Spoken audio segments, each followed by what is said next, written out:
전주의 한 대학교가 새만금 연구부지에 대규모로 양파를 재배해 시장 유통을 우려하는 농민들의 반발을 사고 있습니다. 공영주차장을 재개발 지역에 포함시켜 건설업체에 특혜를 줬다는 의혹과 관련해 전주시가 주민 의견을 듣지도 않고 주먹구구식으로 진행했다는 불만이 커지고 있습니다. 전북 혁신도시의 유흥업소들이 외국인 여성을 고용해 불법 영업을 해오다 적발됐습니다. 전북대병원 비정규직 노동자 290여 명이 정규직 전환을 촉구하며 오늘부터 천막동성에 들어갔습니다. 여러분 안녕하십니까? JTV 8시 뉴스입니다. 전북의 한 대학교가 새만금의 농생명 부지에 대단위로 양파를 재배하고 있습니다. 연구 목적이라고 하지만 농민단체는 이 과정이 투명하지 않다고 주장하고 있습니다. 농민들은 막대한 양의 양파가 시장에 풀리면 가격이 떨어질 수 있다며 반발하고 있습니다. 김진영 기자의 보도입니다. 새만금 509에 있는 농생명 용지입니다. 드넓은 땅에 푸른 작물이 빼곡히 심어져 있습니다. 다음 달 수확을 앞둔 양파입니다. 전주의 한 대학교가 지난 2017년부터 연구 목적을 위해 심은 것으로 농식품부와 임대 계약한 면적은 50헥타르에 이릅니다.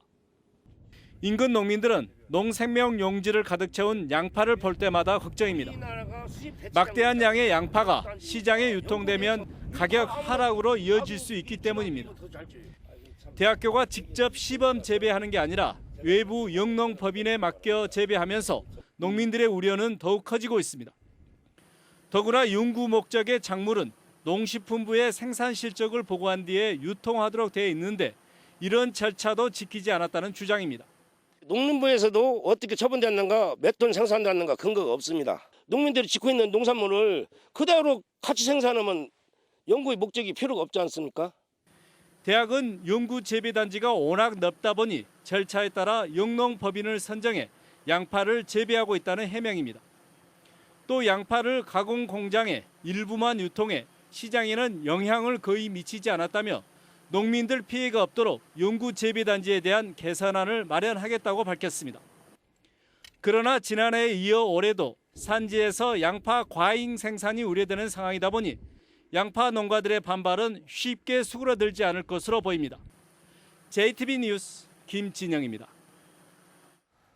1년이 채 안 된 전주시 공영주차장이 건설업체 재개발 지역에 포함돼 특혜 논란이 있다는 점 지난주에 지적했습니다. 이 공영주차장이 도로로 바뀌게 되면 사고 위험이 커질 거라는 우려도 나오고 있습니다. 일부 주민들은 전주시가 주민 의견도 듣지 않은 채 재개발을 추진한다며 반발하고 있습니다. 정원익 기자가 보도합니다. 전주시 중화산동의 상가 건물을 끼고 도는 도로입니다. 화산 신동 아파트 주민들이 20년 넘게 유일한 진출입로로 사용하면서 평소에도 교통량이 많습니다. 도로 바로 옆 공영주차장은 얼마 전 재개발 지역에 포함됐습니다. 전주시가 이 공영주차장을 재개발 건설업체에 매각하면 주차장은 도로로 바뀔 예정입니다. 주민들은 벌써부터 사고 위험을 걱정합니다. 새로 생기는 도로가 현재 아파트 진출입로와 연결되는 데다 새로운 아파트를 오가는 길과도 겹치기 때문입니다. 게다가 오른쪽에서 왼쪽으로 가는 길과 위에서 아래로 내려왔다가 다시 왼쪽으로 가는 복잡한 갈림길이 겹치면서 운전면허 시험 굴절 코스를 방불케 합니다. 사고 위험이 클 수밖에 없습니다. 하지만 이런 사업 계획은 지난해 7월 교통영향평가를 포함한 전주시 건축위원회 심의를 통과했습니다.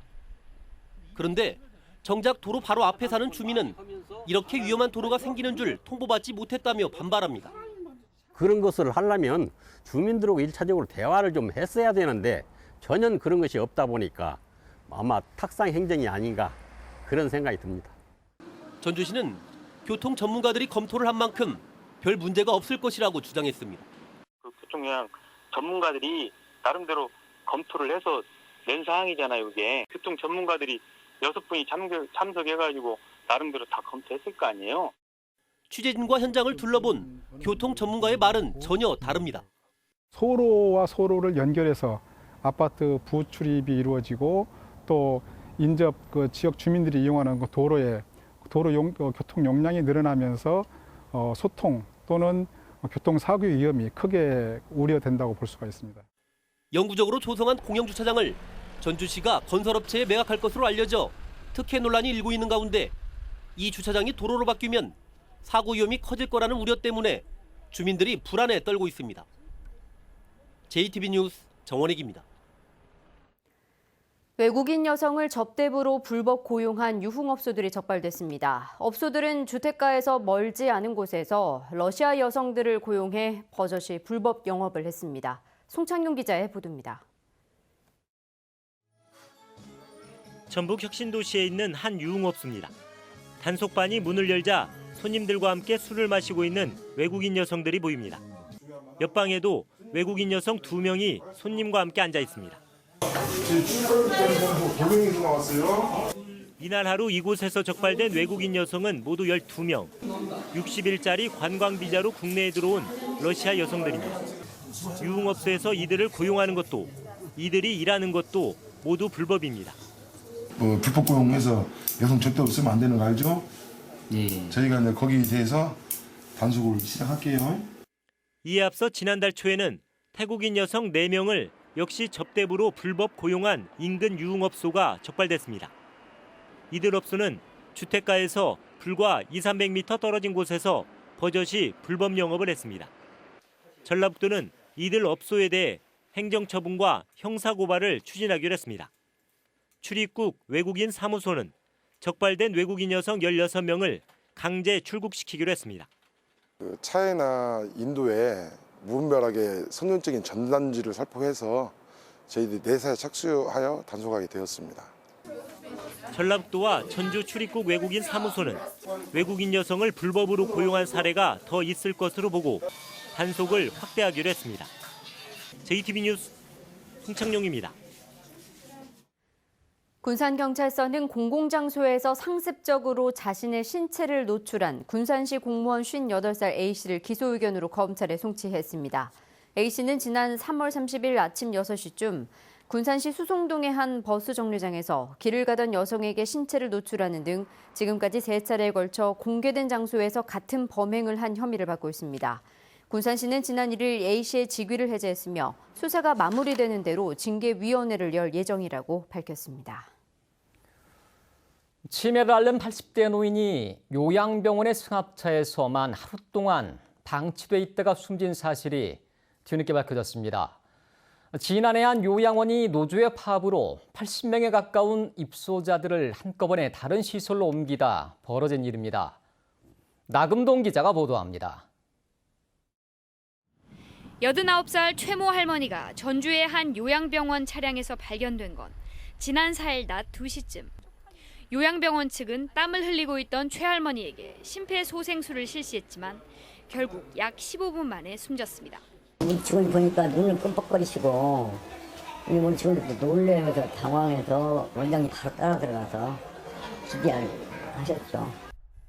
최 할머니가 있던 지난해 요양원 노조가 총파업에 들어가 78명의 입소자를 전주의 요양병원 4곳으로 나누어 수용하는 과정에서 빚어진 일입니다.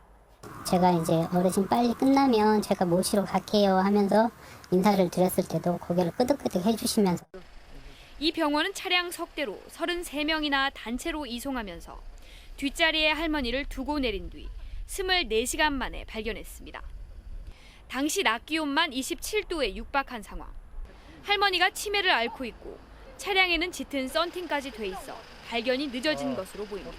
결정적인 건 그러니까 이렇게 내리고 기사님도 확인을 하셨다는데 최고가 조금만 오고 뒤에 계시니까 우리 직원들이 발견을 못한 것 같아요.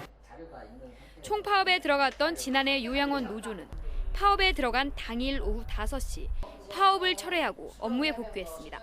군에서 타결을 봐주겠다. 집회 그만하시오. 했으면 좋겠다. 이라고 우리 이제 집회를 그만두고. 경찰은 할머니에 대한 부검을 실시했으며 지난해 요양원 관계자들에 이어 전주의 요양병원 관계자들을 조사할 예정입니다. JTB 뉴스 나금동입니다. 전북의 18개 시민사회단체로 구성된 장수 페데르집 대책위원회가 오늘 기자회견을 갖고 전라도와 장수군이 장애인 시설인 페데르집의 인권 침해 사례에 대해서 안이하게 대응하고 있다고 비판했습니다. 대책위는 최근 페델의 집에서 장애인 폭행과 강제노동 등 인권 침해 행위가 드러났지만 가해자와 피해자의 분리와 피해자에 대한 지원 조치가 이루어지지 않고 있다며 피해자 지원과 재단 이사회 재구성을 촉구했습니다. 전라북도가 청산 절차를 밟고 있는 자림원에 장애인 고용연수원을 유치하겠다고 하자 자림복지재단 민간대책협의회 민간위원들이 일방적 추진을 중단하라고 촉구했습니다.